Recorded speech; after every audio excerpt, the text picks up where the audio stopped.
Federal employees are raising alarms over Elon Musk's push to reshape the U.S. government, an effort now compounded by a weekend directive for workers to justify their jobs in writing. The mounting pressure has left many in the federal workforce feeling vulnerable.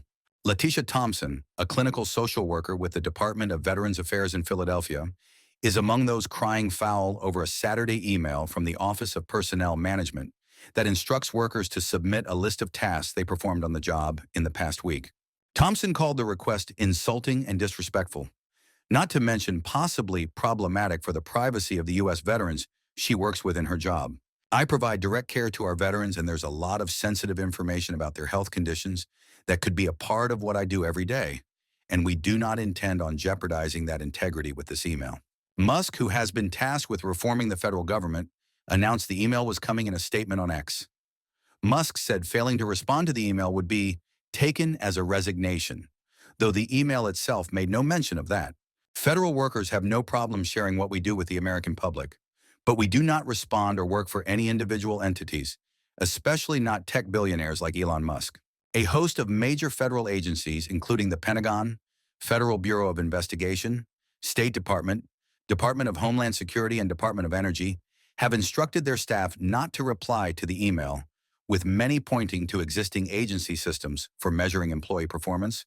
Thompson predicts major impacts to the services the U.S. government provides if broader efforts to slash the federal workforce come to fruition. Others across the country are echoing that warning, notably at U.S. national parks.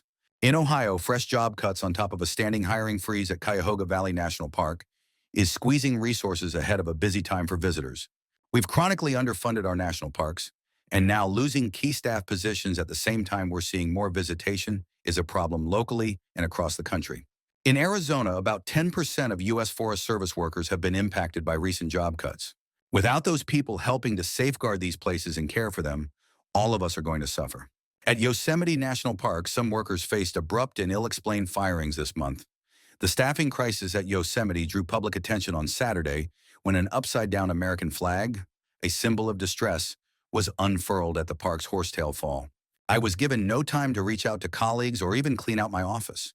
It made me really angry. I work really hard at my job. I have 2 degrees, and to be told that I'm not meeting the standards of my job, it's a complete lie.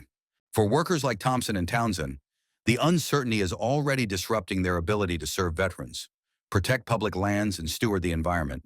We're here to serve the American public, not private interests.